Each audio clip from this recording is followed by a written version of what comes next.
This video is brought to you by ncix.com. Great technology, selection, and service. Audio is going. What? What the hell is this hair? Get out of here. It's okay. You only see this side anyway. Oh, there's something poking out of here too. Ah, man. Hey guys, this is Dmitry with Canucks, and welcome to the behind the scenes office tour / letting you guys know how things are handled on my side of things in terms of the production for the YouTube video stuff. Right off the bat, I'm gonna start off with saying that I never wear my watch because I tend to move my hand so much during the video, as otherwise it starts to make this type of sound as I make the videos. The window is closed, and I position things around the room so that there isn't too much echo. There's still not the best acoustic environment that I'm in, but I sort of work with what I got. So let me show you exactly what that is.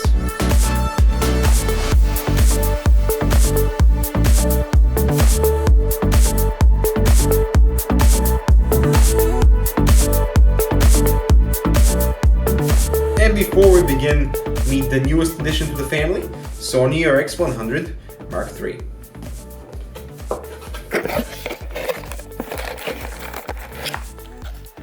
Well, hello there. Nice to meet you guys. Welcome to the very first behind the scenes shot with Sony RX100 Mark III. Alright, so this is where the magic happens. I have finally moved into an office away from my living room, so I have actual full workspace that can be, I can concentrate on just doing work and not everything like I was doing from the living room. But let's first talk about the lighting setup that I have set up for this particular shot where I'm in front of the camera, which is right there. This is a three lighting setup. I have two soft boxes. One soft box is right here. It's shining light slightly from above onto me, and it's brighter than the other soft box, giving me a bit of an edge light. The second soft box is the front. It's also slightly higher and on an angle. And third light is this background light. It helps to isolate me from the background, from this chair. It's a different color lighting too, because this is, as you can see, it's very orange. And I positioned the lamp so it's not visible. It's kind of behind the chair here, and it creates this sort of halo effect around me, which helps to isolate me from this table of stuff that I've positioned in the boxes. So that's pretty much the lighting setup that I constantly use for the videos. Now let's talk about the equipment. Okay, so everyone's always interested in seeing what type of camera that we shoot with. I used to shoot with the 5D Mark II, which was a beautiful full-frame camera, but I've switched since then to the GH4 for multiple reasons. First is 4K. Everybody's switching to 4K now, and I really wanted to get the extra pixels. Second of all, it's a much smaller body, so for me, that if I travel a lot and I take all my gear with me, or at least try to take as most gear as I possibly could handle in my backpack, the smaller body is a very good thing. On the camera right now is a Sigma 18-35. This is considered the YouTuber lens because it's absolutely amazing. f1.8 aperture throughout the entire focal range. I have beautiful smooth focusing ring and the zoom ring, and it's sitting on the Metabones speed booster, which allows me to get one extra stop of light, and it expands the range. It's a beautiful low light monster. It's kind of heavy with the lens, but also I love the tilty screen, use that all the time. The second lens in my arsenal is the Olympus 18-40 millimeters. This lens I bought before the Sigma because it's a micro four thirds mount, so I needed something to actually mount on the camera before I went with some adapters. It's a beautiful lens, 12-40 millimeters f2.8, so the lighting there is not as good as on the Sigma. However, this is a much lighter lens. I can just travel with this, get all my shots. I have a little extra reach with the 40 millimeters, and it's got a really smooth focusing ring as well, and it's beautiful for macro video photography things, so that I can pull focus while really close to subject without moving the actual shot.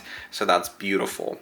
For the tripod side of things, I'm using this very old Manfrotto 7.1 HDV head. It gives me smooth pan, so this is fine. However, it doesn't give me the best tilt, which I'm not super happy about, but I don't use that feature often anyway. The tripod is from Benro, so this is the C1573F. It's a carbon fiber tripod, which is useful for me when I travel a lot. I need something light. It comes with a bag. It has this middle section that can be raised and put down in case you need that extra reach and you don't want to extend the legs all the way out.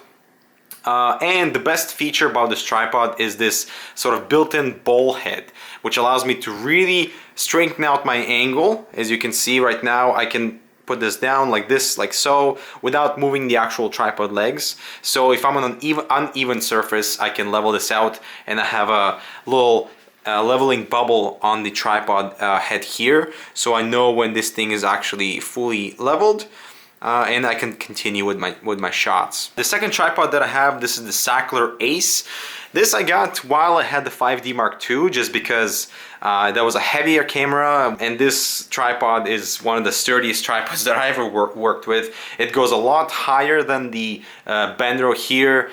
It's got the exact same plate on the top, which is useful for me if I need to switch from this tripod onto the little tripod, and it's got absolutely smooth tilt and pan and everything like that, and it's got the built-in level head as well in case I need to level my shots. It's a very good tripod, a little on the pricey side, but this comes in handy all the time when we do anything outside or with bigger systems. The slider of choice for me is the Cinemate Doozy. So this thing is very good on multiple levels. First of all, it is compact. In case I need to move somewhere, this is the slider that I took with me to Germany. It's only 60 centimeters in length from one end to the other, so it can fit inside my suitcase. It's got very sturdy construction. It's full carbon fiber rails. It's got incredibly smooth carriage that requires a lot of patience and a lot of practice to master.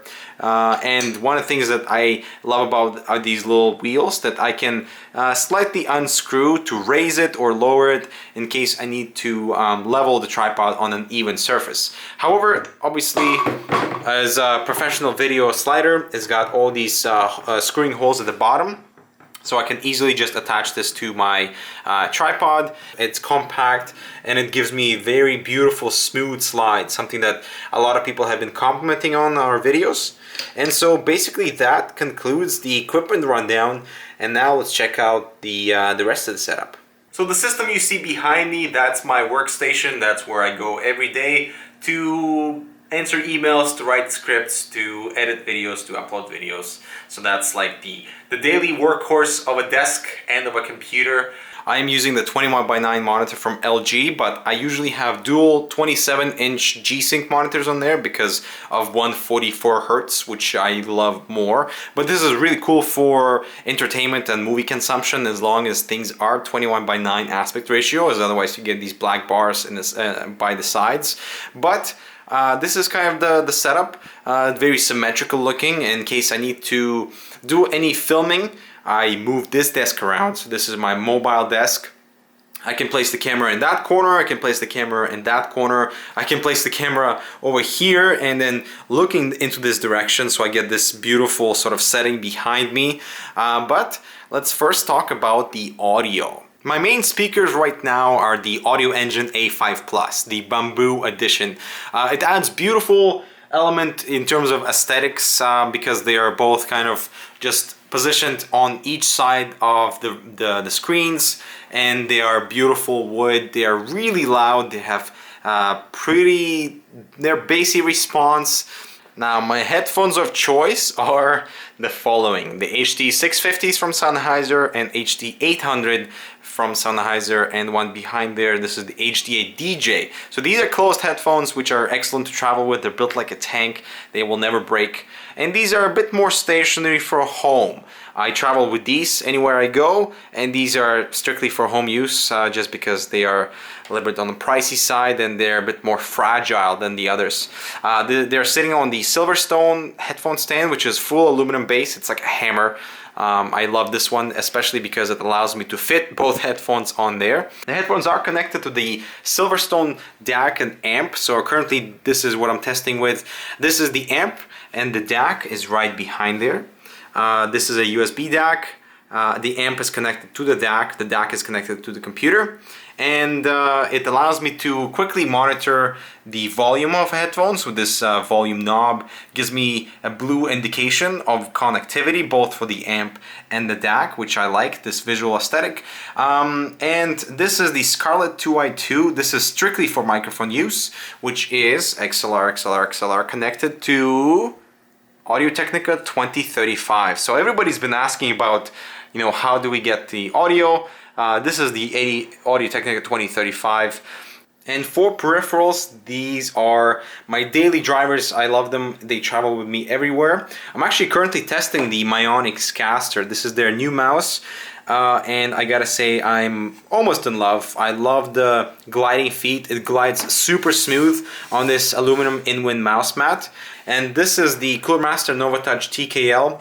It is 10 keyless, as you can see, which I miss, but I can't go to another switch. They use the Topra hybrid capacitive switch, which is designed by Cooler Master. I think they did a collaboration with Topra, so they are amazing. They use the cherry stem, so I can actually replace the keycaps because they have the X, and I can use just regular cherry MX compatible keycaps with this keyboard, but I don't have to. I don't mind the stock configuration here, but it's a very light switch, it's a very quiet switch. I can't go to anything else because this is my favorite switch so far. It's also compact. It comes with a removable USB cable. It's very sturdy, very simple looking, and that's kind of exactly what I was I look for in a keyboard. Now, because I'm testing the Caster, I have the Mionix Neos 7000 stashed away. This is by far my most comfortable and favorite mouse of all, and I'm not exactly sure if the Caster will replace this, but one thing I'm realizing that the mouse feet on the Mionix Neos 7000 are not as good as on the Caster, and so I might actually just switch to the Caster and have the Mionix either do for a giveaway or just, you know, just in case mouse. Now obviously the highlight of the entire editing suite is this 21:9 aspect ratio monitor from LG. It's a really outstanding panel. It's IPS, it's 10-bit, it's giving me 3440 by 1440p resolution, so basically 4K by 1440p, and I can span the entire timeline of Premiere on it, which is awesome.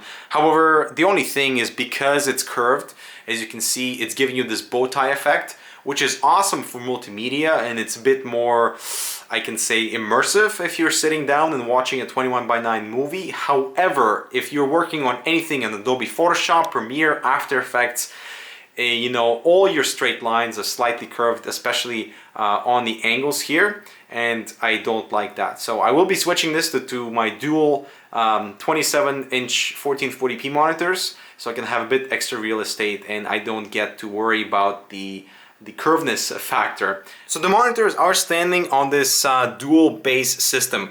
The base is black aluminum. It's from Silverstone. Allows me to raise the monitor a little bit and stash things away behind it or underneath it. So I have my card reader here. I have some mail that just came in. I have a few office companions with me, like the Trabant that I got in Berlin, and it's still works. Check this out. And it's slow, just like in real life. Oh, poor Trabant. I have my Intel SSD that is ready to be populated inside the machine. A few extra GH4 batteries right there, right in hand reach. My dinosaur, and obviously the Minion, the famous Minion.